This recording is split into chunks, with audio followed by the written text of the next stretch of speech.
actually, I'm more interested. When did you come up with like? Were you the one that came up with the Riffs and Recovery that you do? Oh, okay. So, Because it started because of Ben's friends.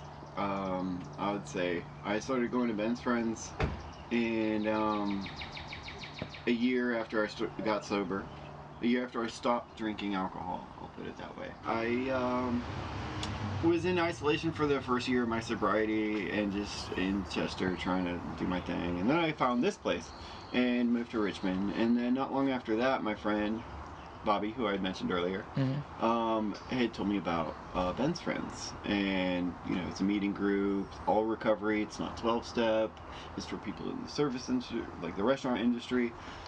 It's like, wow. So I had 15 years in you know, give or take in the restaurant industry. So I was like, yeah, I'm sure I can relate to some of those people. And so I tried it out and I really liked it. I shared it my first time. I was like, this is really cool. And I could see me coming back to this. And I kept going back. It was soon after, it was probably like 6 to 8 months after I started going to Ben's friends. Somewhere in there, Aspen came in. Aspen had been going to Ben's friends back in the day, but had left for a while, and they decided to come back. And that's how I met them, as them coming back to Ben's friends. And we meet at Penny Lane on Mondays from 10 to 11. And okay. yeah, it's for anybody. It's really good. So I met Aspen, and we got to talking at the outside of a Ben's friends meeting one day. And Aspen was like, that was a really good meeting. You know, we were talking about that meeting that day, and they were like, it would be really cool if we had something like this for musicians and like creative people.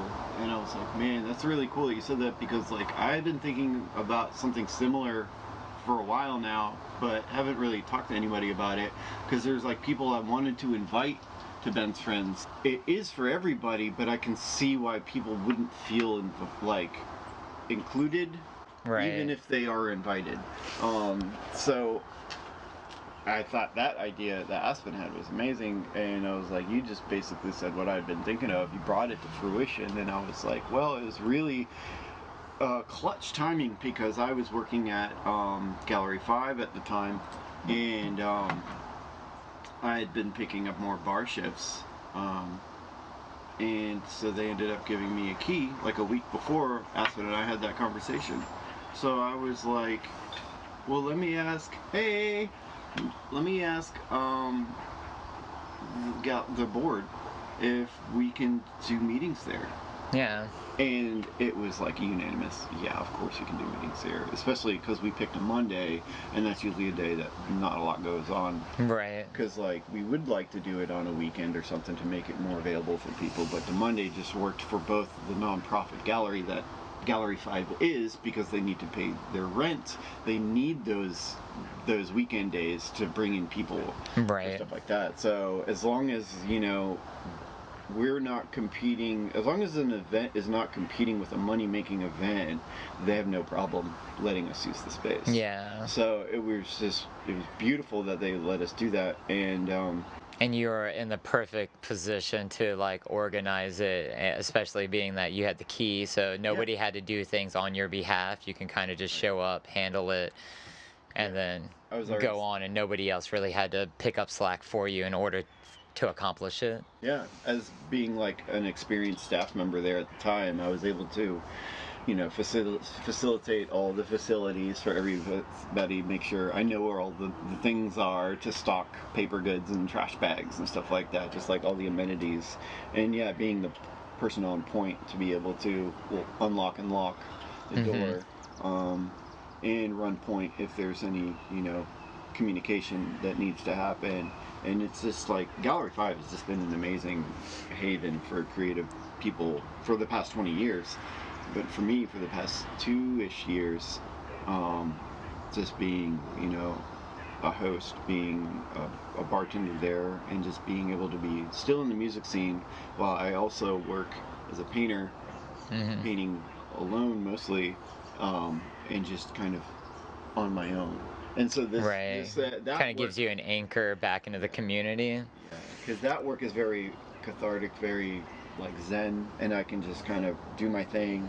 And then whereas Gallery 5 is kind of the very opposite, where it's like it takes a full social battery, and you gotta make sure that you're being very hospitable to everybody, but it's also like a really good way to network and Oh, yeah. meet people and talk about things like Riffs Recovery and just all the wonderful things that Gallery 5 is doing. You do the drum shed I do. too? Is Yeah. that's also at Gallery 5? It Or is, at least has well, it been? started here. Like anywhere at Right your here. house? Oh, sick. Where are we sitting? Well, no, Oh. not on the patio, but in my front yard. There's two pieces of big full sheets of plywood right here. Well, there's three, but there's two of them. I'll lay out in the front yard, and we set up 2 drum sets on it. So I'll rewind a little bit. Hunter Johnson from Terror Cell, the drummer from Terror Cell. Oh, man. Yeah, another they were great playing band. they're so great. Oh my god, yeah, fuck yeah, shout out Terror Cell. They were playing at Gallery 5, and I was bartending, and I was talking with Hunter. Hunter and I have been friends for a couple years now, just from meeting at shows and stuff like that. And he was like, "I want to do a drum shed somewhere," and I'm like, "What's that?" You know? And he showed me a video, and I was like, "Oh yeah, I've seen this before. It's 2 guys playing drums at each other, and that's it. That's great." He's like, "Yeah, I want to do it like an event where you just kind of keep switching the drummers." And I was like, "Oh, yeah." He's like, "But I don't have a place to do it." It's like, "We could try doing it at my house." Because like I have neighbors. Space I have posted band up. practice here. And they don't mind. I'm already making noise, and they don't mind, because we normally don't play past 10 p.m. here. It's usually not past 9 p.m. because we usually play from like 7 to 9, but like we don't go past 10, no later than. So everybody's been like. Yeah, you don't try to make it hard on your neighbors. I'm not trying to push. Yeah. It. No, they're awesome, and they've never had any complaints. So we're like, Hunter and I did one like a dry run here, just him and I, and the next one it was like, okay, let's just do it up front. And so that's how it started. You know, I just hit up the drummers that I knew, as many as I could, and we just had a handful of people come over here. You know, there's probably like, I don't know, like 8 of us on the first day, maybe 6 or 8 of us, but it was enough to keep it rolling. Yeah. And yeah, I was grilling. It's like tag out situation. Yeah, so it's like timed. So what we do is everybody that comes, we'll put their name in a hat. Or digital hat. Like, Hunter's got an app now that we've been doing at the gallery. But here we had a physical hat with a paper and a pen, and you put your name in, and then, you know, we draw 2, and if there's not that many people, we give you 5 minutes. And, you know, 2 people playing drums for 5 minutes just off of each other, just going. And then when more people would come, we'd shorten it to 3 minutes. Yeah. And then we did this last shred that we did at Gallery 5, we did 1-minute lightning rounds. Yeah, that's what you were saying when I talked to you a couple of days ago. It was fun. Yeah, it was really fun, and yeah, everybody had a good time. I was still able to play, but I just put the stick in between there. Yeah, you fucked your finger up the other, like a week or 2 ago? I closed my thumb in a friggin' door, doing too much in my brain and too much in the physical realm, and just didn't get the thumb out the way before it closed, you know? And but if that ever happens to you, go get it. Get them to drain it within 48 hours. Because if you do not do that, you will end up with this. All of the blood still sitting in there and not going anywhere. The pressure is painful. And so they can't do anything about it after 48 hours because the blood clots. Oh, so that's something you did not do. I did not do it. Gotcha. Day 3 is when this went, whoa, and I was like, what? I thought it was done doing that. And so I just was like, okay, I'll finally get it looked in, because I'm just stubborn about going to the doctors about anything. Yeah. I'm working, I'm busy, I don't have time for this, you know? It's just like that whole, I should have just put myself first before all of this other stuff. And it would have been better. That's a good example. Like, they made 2 little pinholes and they got some of the blood out, but really none of it came out. So I just had to deal with that pressure, which was still painful. Yeah. And I don't have full range of movement 100%. So there's still a chance there might be a hairline fracture in there that I can't I was going to really... say, is it broke, They or... said it wasn't with the x-ray. But it feels weird. I don't know whether it's bone or if it's the nail trying to be like, all right, I'm ready to spread my wings and be gone forever. Oh God, let's hope not. That stuff's disgusting. No, I've seen it's pictures gone. of people. Oh No, really? that nail's gone. Oh Oh yeah, that fuck! nail Oh bed. God. When your nail bed is that destroyed, there's no saving that nail. It's gonna leave, and it's gonna take me 4 months to grow it back. That's Yeah. just something I've already accepted. Gross. I just don't know when it's going to release. Yeah, I've seen pictures of other people who've had their nail go, and Yeah. it's disgusting. Yeah, I've had it happen. I think on a foot before I had a toenail go. So back to my other original question. Oh, So like good. now that you've been sober for a little while, or like once you started, that's down that road more specifically. Um, how did that impact like your musical life?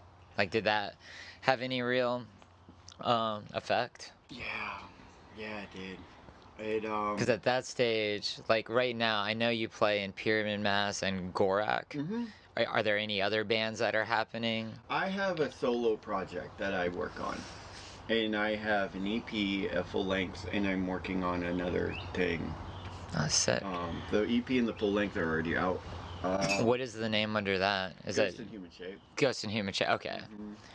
And so Earth Worshipper is the EP that I put out, and I did that when I was at Serenity Ridge, which was that retreat that I worked at. Okay. So they would have they have this campus there, kind of like a motel almost. But it's calling it a motel is kind of not the correct term because it's nice, it's cool. It's up on the mountains. It's in Faber, Virginia. So my downtime, I would wake up, I would go work in the kitchen, usually open breakfast in the morning and everything, and then I'd be off by like 2 or 3 or something like that, and I'd have the rest of the day because my shift started at like 6, 5 or 6 or something like that. Hell yeah. And so like I would have the rest of the day, and I could go enjoy walking the mountains. I could go enjoy this like nice stream under a bridge, or I could just like chill in my room and zone out on my laptop and work on music. And I did a lot of that, and I wrote pretty much that whole EP out in out there in the retreat over like 2 weeks, aside from like 1.5 songs. And so I'd put that out back in, geez, when did I put that out in? 2023, I think.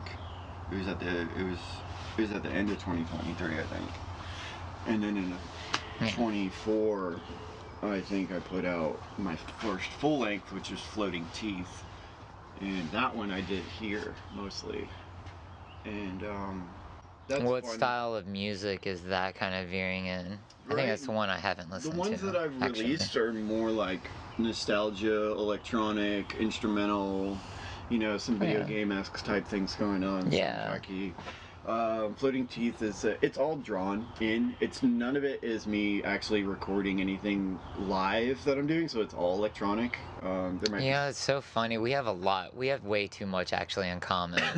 So speaking of this, so in 2017, you're like, I have to stop this right now. in 2017, during one of my, I gotta do something with my life and get out of this, depression hole.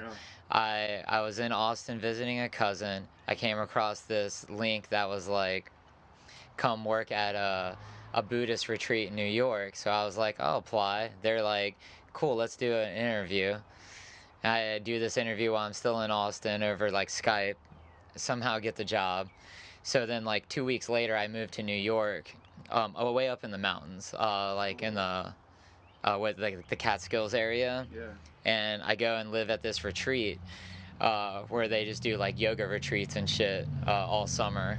So I was there for like 4 months, and my whole goal was like, I'm gonna write and get something out of me. Yeah. And I ended up only pretty much writing poetry while I was there. Like I would do my job and then I'd get off, and then I would just go to the bar downtown, and I would just do this every single day, just hang out by myself, drink like a pitcher or two, and I would just scribble down notes. Yeah. And then eventually I had like a whole record or record and a half of like poetry, but in my head they were all songs. Yeah. Like I could map out what I wanted to have happen, and then when I came home after the 4 months, I pretty much just did a MIDI electronic project. Not Okay. saying that it sounds similar to yours. I'm Yeah. actually really curious now. Oh yeah. But it's an Yeah. entirely purely electronic Love it. thing, and I just never. I don't know. For some reason, I've just never really been into finishing stuff and totally getting to the point of wanting to release it. So this goes But deep for me. So I started doing this type of shit when I was in like high school oh wow, in 2001, 2002. There was a game called MTV Music Generator. They released it under a different name in Europe, but yeah, I forget what that name was, but it's neither here nor there. It was released for the PlayStation, and it was a very basic DAW that they released. Basically, genius. PlayStation, Okay, yeah, yeah. and so I'm playing the shit out of that. I get sucked into it, and it was not like a game. It was a DAW. It was There was no challenges. There was no medals, achievements. It's like, let's go make nothing. music. It was a DAW, and it was like, okay, here. Nothing's barking at you to do anything. You just start creating, Yeah. and then and then but it makes it like it made it so. It's almost like Fruity Loops, intuitive. but for the PlayStation. Simpler. Even simpler. Yeah. Yeah. They just broke it down, but it was also kind of complex in a way where you could manipulate wave files, and you could put effects on things. Wow. And you could change tempos and do all this other stuff. And I just got sucked into that world, and I made a bunch of music. Then my aunt found out that they released it for PC. So she got it for me on PC for my birthday, and so I sat there and I had songs that I made on the PlayStation, and then I had the PC version of the game. And since there was no way to transfer that, I had to look at what I did on the PlayStation. Oh and then God, just recreate it. Recreate it, and then come back over here and do it like this. There was a song that I made called Remorse that was like 27 minutes long, and that was like the biggest feat of me to do musically at the time, was transferring that song from one unit to the other manually. And yeah, but that kind of like shows like how into it that I was. Like, yeah. It's like, I need to save this. It meant so much to me, but at the same time, I didn't want to release it or like let anybody else hear it. Yeah. It was such a weird double standard. It's like, yeah, my project has kind of just become a very like a hyper personal thing for me to do, but not something that I need I don't need validation, or I don't need any outside thing. It's kind of just like painting a picture. It's like it's kind of just the action is more important than the outcome. Absolutely. And yeah, that's like one of the most important parts of even with like you talking about having so I've had this problem ever since I started like making the music. I would work on things for like 3 or 4 months, and then I would set it aside for like 2 years, but then by the time I would come back to it, I would have like corrupt files or something where like I would have to bounce back to just the very original ideas. Yes. But I would have like MP3s of like worked out versions so that I'd been listening to for 2 years. Right. So then I'm like, well, I got to spend like 2 weeks now just how do I recreate this sound? Oh, I moved this over here. Yeah. And then it's like, but then everything ends up being better. Yeah. Ultimately, but it's like there would be whole sections of songs where I'm like, oh, this didn't even exist yet. Shit. Right. Like gotta really go back and just like I'm listening to the MP3 and being like, okay, the melody goes like this. All right, we'll figure this out. Totally Which instrument did I use for this? Okay, yeah, we'll get there. Well, the beautiful thing about the PC version was, and the reason why I was doing all this fucking shit is because you could save as a WAV file, and that was like game changer. So yeah. much. So I still have all that shit. That's backed awesome. up. I still have it because I burnt discs of it. And so I don't have the WAV files, but I have the MP3 versions of it. So I still have the audio, at least, Yeah. So like I was able to go back and I gave to capture all of that. And I still haven't released most of it. I'm thinking about releasing some of it. I want to reboot it through Ableton and give it more like body. and Yeah. stuff, you know, and just make it sound a little bit more Give it just an polished. update. Yeah. Yeah. But not really change too much of it. But there's, you know, and then some of them I'm like, oh wait, I can like splice and like remix some of my old shit. So I've Well, been it's trying also, yeah, I found like it being for me like like every like 2 year gap, I would come back and like learn new skills hmm in other ways. So then I'm coming back and I'm like, shit, I can do so much cooler shit, or Yeah. I can actually mix this to where it sounds tight. hmm Whereas before everything would just sit in the middle, and I'm Right.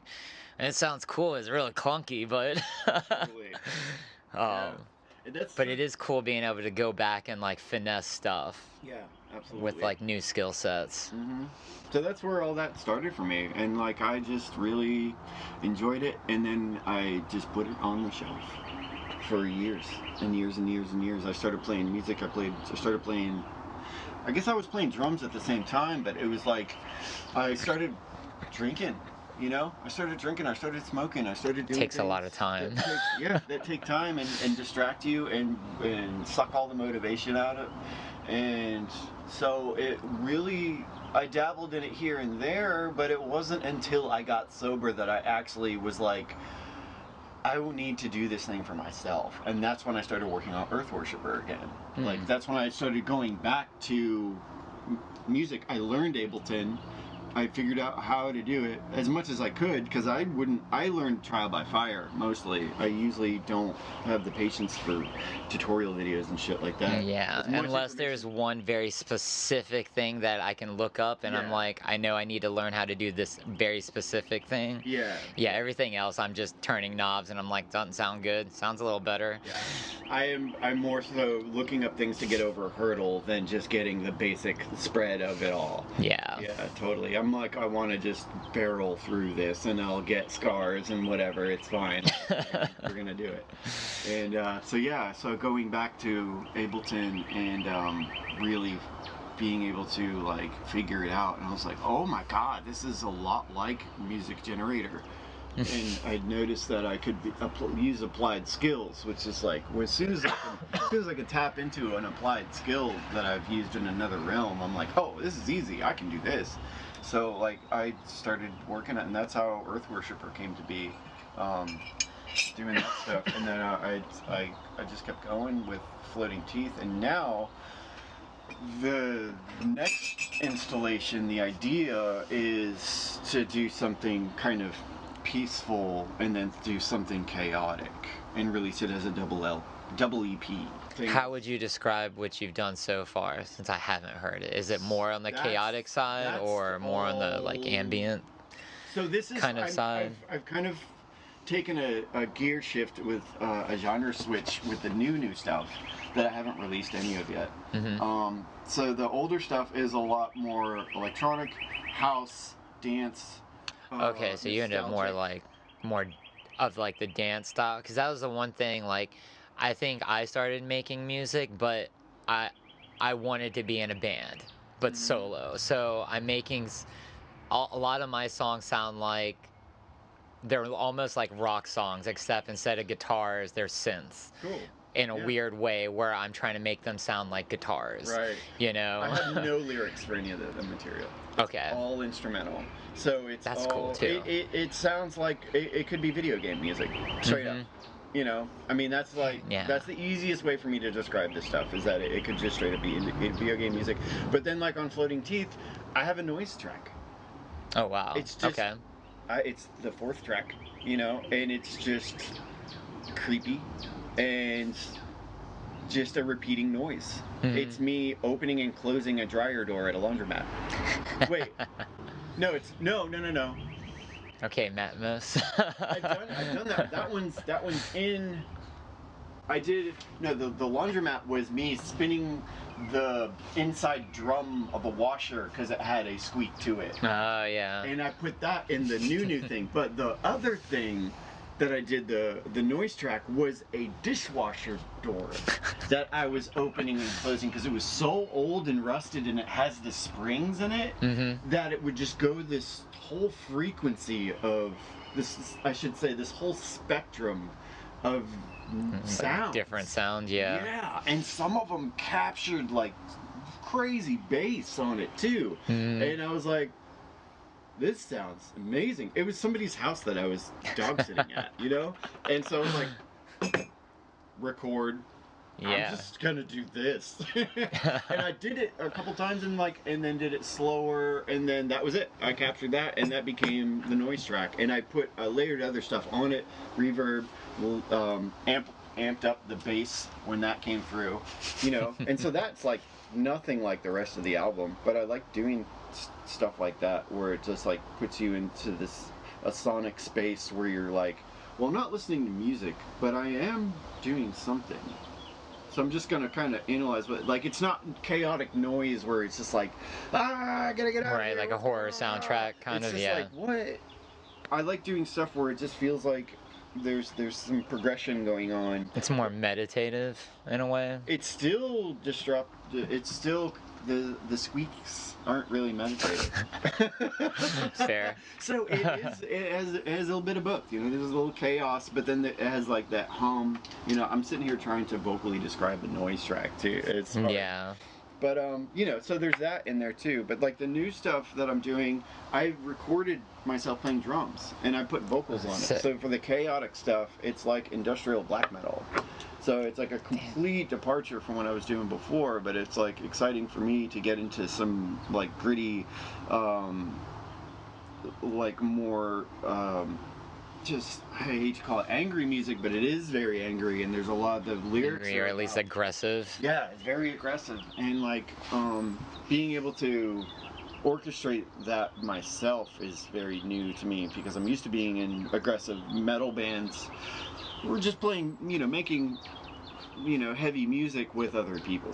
Right. So this is kind of cool for me to be able to have my own control over everything in a sense, and then pivot to the Chiller album. I made a beat and beatboxed on it, and I have a friend that's rapping on it. And Sick. You know, it's like a total different. It's gonna be like these like polar opposites. You know, like the Fable, the good and the bad type thing going on. Mm-hmm. So that's just kind of the direction that I've been looking for with the next release. But then also like Gorak just recorded a new album, so I've been trying to give some time for that.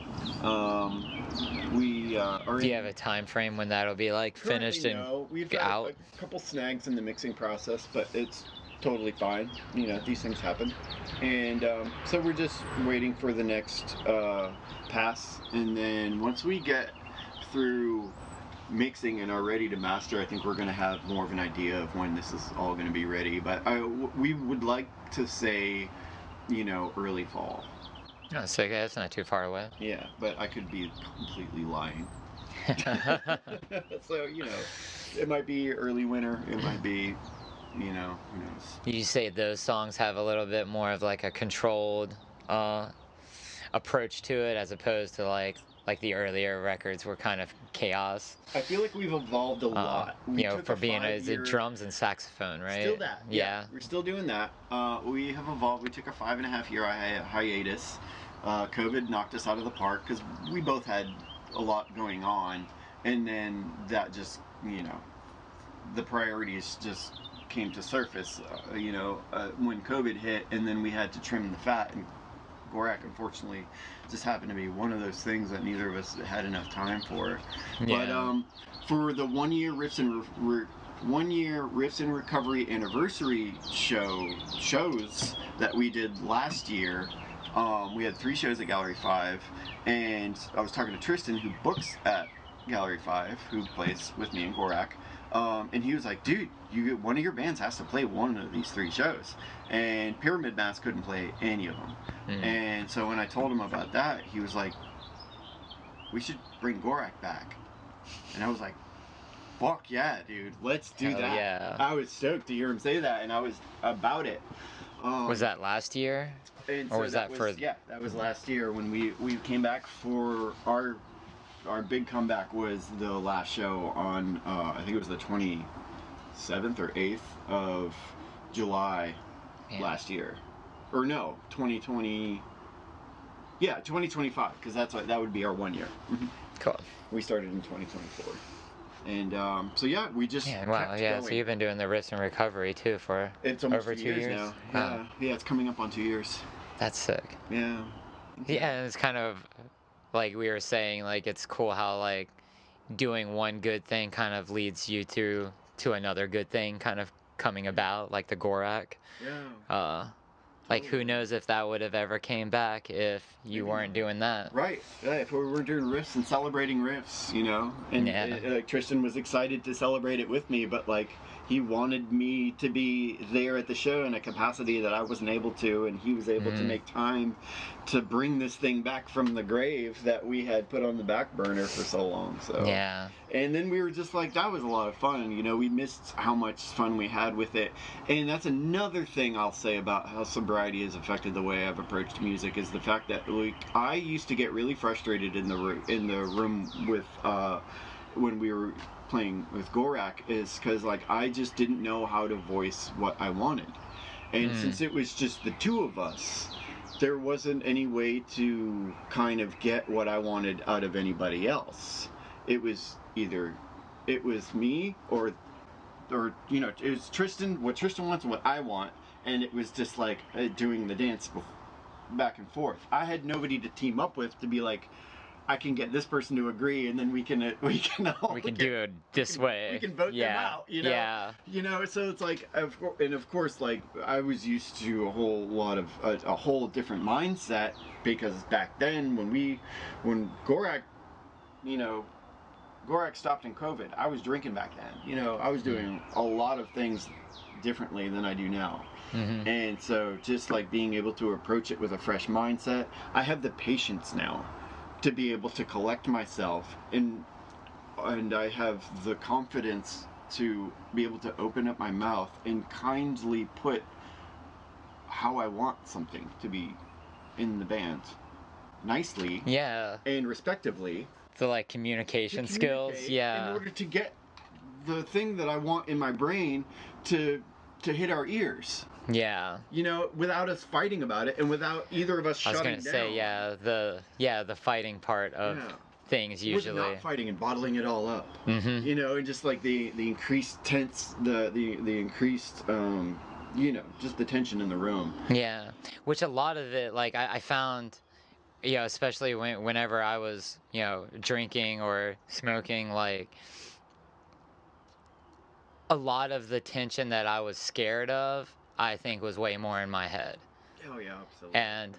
and that but that creates its own problem, because Incredibly so. you're worried about, do I speak up or do I not, whereas now I can kind of more just be like, I think I'll probably be all right.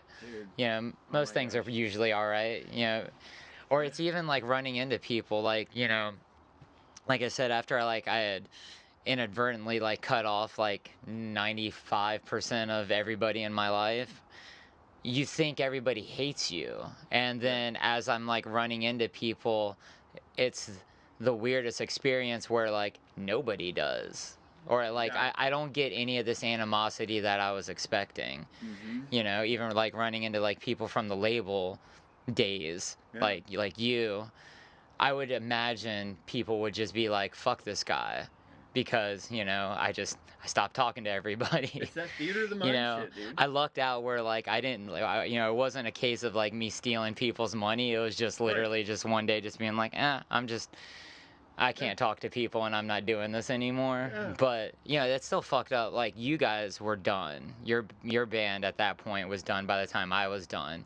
But there was still other bands and people I was working with at the time that they were waiting for me Right. to like do my part. Yeah. And like that made me feel terrible, and then especially in the cases where like nobody had closure. Right. I think I just left it all just so open-ended because at first, the idea is like, I'm gonna fix this. Yeah. Like eventually I'm gonna figure it out and I'll be back, guys. Just give me a second. Right. And then it was just like, after like 6 months, you're just like, oh God. And then somebody's like, hey, are you stealing money? We haven't gotten this thing. And it's like, well, no, I paid all the money. Like, we just haven't gotten the thing. And, that was like my like camel, or, straw breaking the camel's back was having like one 7-inch that was we were waiting on, and it just got lost. It was right, 2014 was when vinyl jumped from being a niche thing to everybody's doing it. Yes. So suddenly you couldn't get a record in 3 weeks anymore. You were Everyone's waiting backed up. 6 months Yeah, all the sometimes. factories are slammed. And so that was literally what happened. And yeah, and so they're not, that I didn't get accused of in any like terrible fashion, but it was just like they were like, "Hey, did you do the thing? Like, why haven't we gotten the record yet?" And I was just like, "Nah, man, I paid all the money a couple months ago. I just sorry I don't talk to you anymore. Right. I'm going through a thing." Yeah. Totally feel But you. then at the end of that, I was just like, all right, look, I'll put everything into your name. I'll make all these calls. I'll figure this out, and then I'm done. Yeah. Like, then I have nothing on my plate, Well, at least you made it right in that fashion. Yeah. And it's a lot about that theater of the mind shit, like you were talking about. It's like in the meetings, man. I tell you what, I get so much knowledge and so much tidbits, little gems dropped in those meetings that I go to. Like, it's so powerful. It's what keeps me coming back. And there's a friend of mine, Jono, shout out Johnny Siggs. He would shared one time that there was something that he heard a guy say in a meeting, and he said, "I've been through a lot of fucked up shit in my life, and most of it never happened." Yeah. Yes. Yeah. I can so relate to that idea. Me too. And that's why it stuck with me so hard, is because, like, when he said that, I was like, oh, I felt my blood run cold. I was like, oh my God, I've been doing this to myself for so fucking long. Yeah. It's the whole mindset of, oh, this is happening. Oh, this shit is happening to me. And it's just like, it's perspective. Yeah. The theater of the mind. And I found like even like as I was crashing out, there'd be certain moments where I would reconnect with certain like close friends, and then we would start commiserating about like the last 3 or 4 years, and you realize like both of us think like the other person hates them, pretty much because you're just not talking, Yeah. but each person's just off over here going like just everyone's just being miserable in their own fashion, Right. essentially. Yeah. And Or paying no mind. or paying no mind, yeah. Or yeah, waiting it out for you. Like I remember one friend of mine, my friend Rush, who I used to play in a band with before the label, and after a few years we had reconnected, and he was like, "Oh yeah, we're all kind of going through it. We know you. We're just waiting for you to come around." So like that's why we didn't knock down your door trying to be like, "Yo, where are you at?" We're just waiting for you to get over your shit. Yeah. That's good. That's a good friends. Yeah. Yeah. But you never think about that until like you start crossing the line and start like showing your face again. Yeah. But those are good people that are just like, do your thing, man. Yeah, I had a lot of people that would hit me up, Yeah. but like when you don't respond after the fifth time, then people are just kind of like, eh. Yeah. And not even in the most negative way. They're just like, I'm just not gonna blow your phone up every day if you don't want to talk to me, Right, yeah. or if you want no. I think the assumption would be that I would want nothing to do with them when. That wasn't even the thought process, It's a two-way street. Yeah, totally. All you gotta do is send a text or a call. Yeah. And not you. I'm just saying, like, it's a lot of people, if you don't hear from somebody after a while, it's just like, man, I guess I'll stop. Yeah. That's where I've gotten to now, because like there was a time where I'd just be like, oh no, what about, I'd be worried about a person, or and just keep, hey, are you okay? Well, that doesn't help anybody. Yeah, That totally. doesn't help nobody. They're gonna come feel back. like you're over coddling people in a sense. Oh yeah, I've been guilty of that, for sure. And it's all a learning process, and it's baby steps. Still steps. And everybody like has their own version of it too. Absolutely. So like there are people out there that maybe do need a little more persistent, more of the coddling style. But then there's a lot like for me, I'm like the opposite, where it's like if you're coming at me when I want space, even if I'm not telling you I want space, Yeah. I'm just like, fuck Just like off. more space. Yeah, more space than ever, exactly. Uh-huh. And then yeah, like the last like few years have definitely like developing communication skills, Mhm. being able to just be like, hey, I need a minute, or like, yo, I've been doing bad the last few months. Are we still good? Right. Like, Mhm. and that's yeah, usually when I put that out, like I've basically never gotten anything negative back. Yeah. It's always been positive in some fashion, or at least everybody's okay. Yeah. Yeah. That's all in our heads. Yeah. Sucks. It is crazy. But it's kind of great. It's great when you realize. When Yeah. you finally, because it's there so we remember that it doesn't matter. It's Yeah. we need to experience everything in order to get to the other side. Because I'm glad I fucked up so bad to end up where I am right now. To end up in those meeting rooms. To be able to get to the point where I'm like, you know what? I also want to do this for other people because I wish I had some sort of recovery group back when I was drinking 15 years ago. Yeah. And people that would make it seem like it's an okay thing to do. Like, Right. 15 years ago, it wasn't cool to talk about anything going on with you. Like at most you were like, I'm depressed. Yeah. But that was like the end of the story. Like Right. there's no digging deeper. There's nobody else had even the skill sets to talk with you. No. Like, and it was not like, the last 5 years have been beautiful, and like the amount of just general, even like on the internet, just people being like, hey, check in with your people, hey, COVID changed be a lot. open-minded about this or that. Yeah. And it's like none of that remotely Yeah. existed before. Yeah, I It feel was like- definitely like you were encouraged, keep all that shit inside and let everything burn down Right. around you. Absolutely. I feel like one of the good I don't know things- anybody who experienced it differently. No, really. true. I feel like one of the good things that came from COVID was check on your fucking homie. Yeah.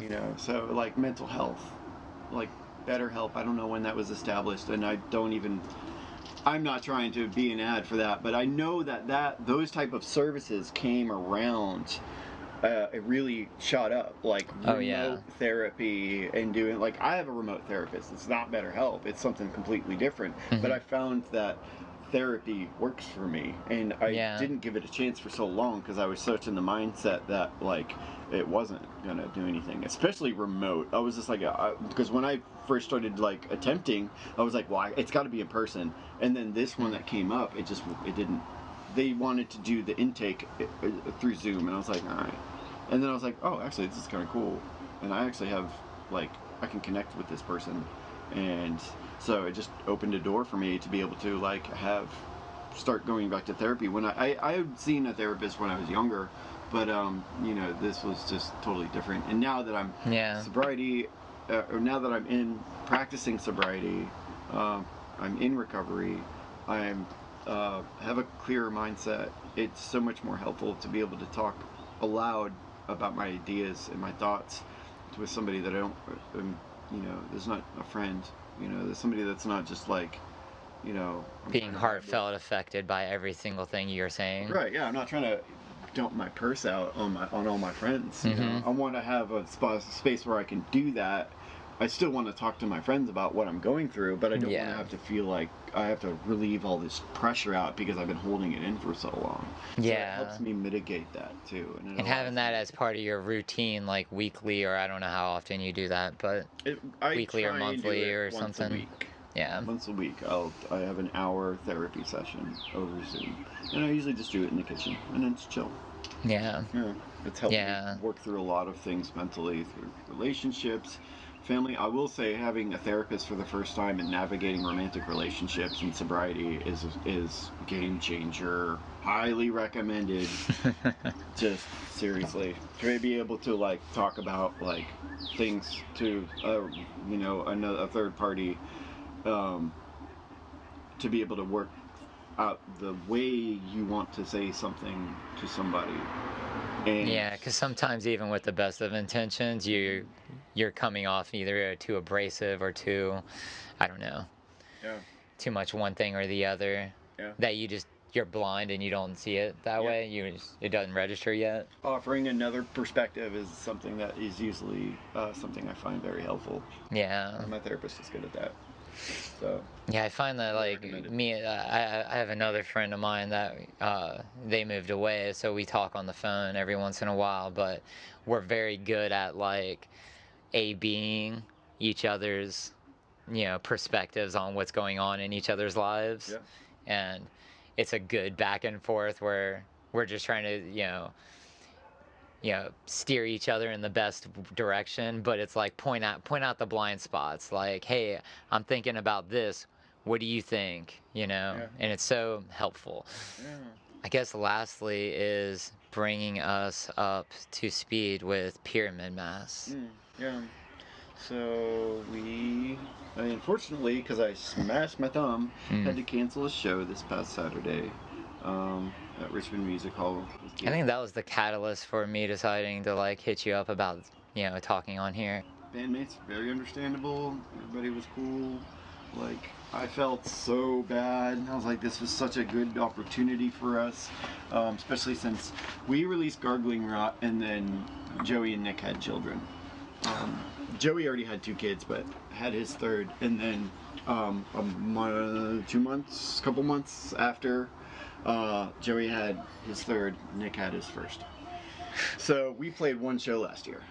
Wow, yeah. Yes. So, yeah, priorities Yeah, obviously have to get swapped. Yeah, absolutely. Yeah, that makes sense. They're That's the doing- hardest part with any like band is like, especially getting older, is like everyone's got their full lives in different ways, And on top and of it's that, both juggling Nick and it. Joey are in other bands. Joey's in That Night too. Idea, which is also Another a busy great band. I band. think they're getting ready to record another thing. And then Dumbwaiter just record a new thing. Like, Yeah. and it's so fucking good. Like, I can't wait for you guys to hear this shit. It's just so good. Oh my god. They got lit for the first time since they've been abandoned. First time in 13 years they put lyrics on their shit. And Wow. it's insane. Like, they are all singing.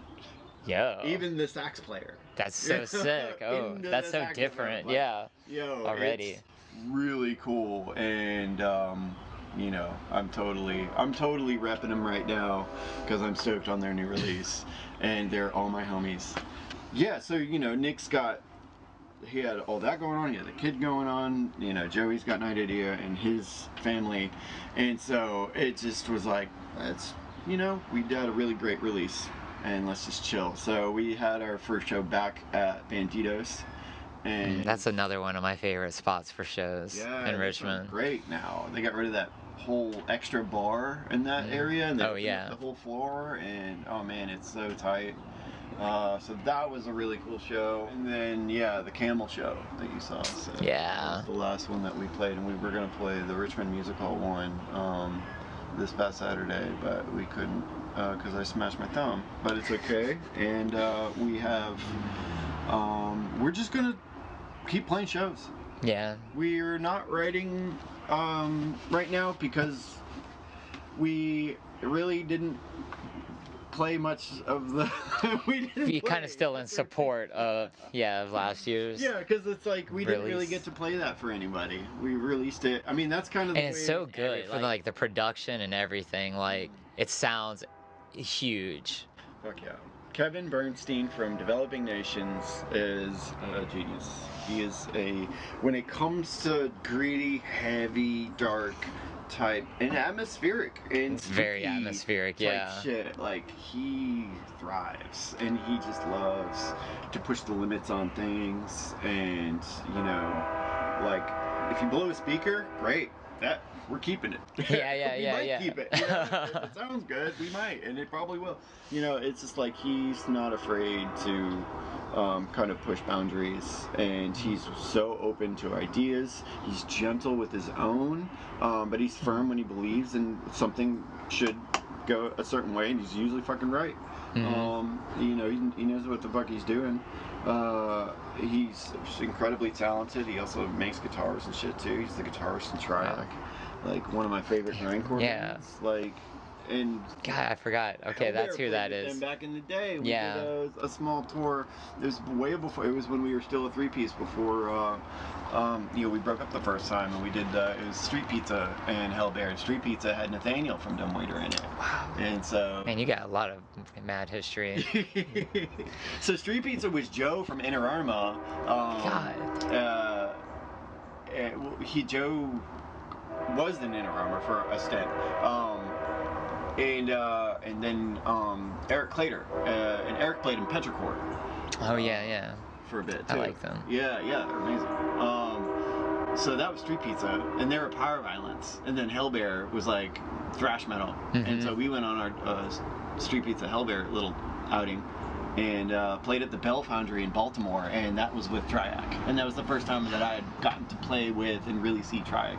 For the first time in the basement of this crazy, like, it looked like a factory. It was like stone fucking pillars, and you're just surrounded by concrete, and you're listening to grindcore, and it was amazing. That sounds incredible. Yeah. So it's just like, I've been a fan of Triac for so long, and now being able to record in the same room that they've recorded their shit with, and Full of Hell, and all these other amazing bands. Just like, it's full circle and just so magical for me. And so Monolith and Gargling Rot were both done at Developing Nations. That's They definitely have a kinship to the sound. Yeah, so we owe a lot of our hugeness and our huge sonic or presentation to Kevin. Man, God, you guys are so good live too. Thank you. Just for a little glaze. You have anything else you would like to say before we wrap up this pod part of the day? Well, it's been a pleasure. Thanks for having me. Thank you. Yeah. This has been great. Yeah, dude. I've had a great time. I'm glad I was able to clean out a little nook in my little squalor for us to hang out in. Yeah, this is perfect. Yeah, seriously. I'll say with everything we got that's going on in the world and it's crazy, just like, we need to dial it back and love each other more, look out for each other, fucking be nice to each other, man. This is all a big game. We made up all these rules. All this shit's all made up. We can just stop and check in with each other and just make sure we're okay instead of fighting all the time. I don't know how to mitigate the in-betweens, but I do know it's really easy to be nice and to love. Yeah, give people a chance. Yeah, absolutely. Just be more open and honest with yourself. And yeah, man. Hell yeah. Love, peace. And I'm vegan, so I can't say chicken grease anymore. But yeah. Definitely. Thank you for having me. It's been a pleasure. Hell yeah. Thank you.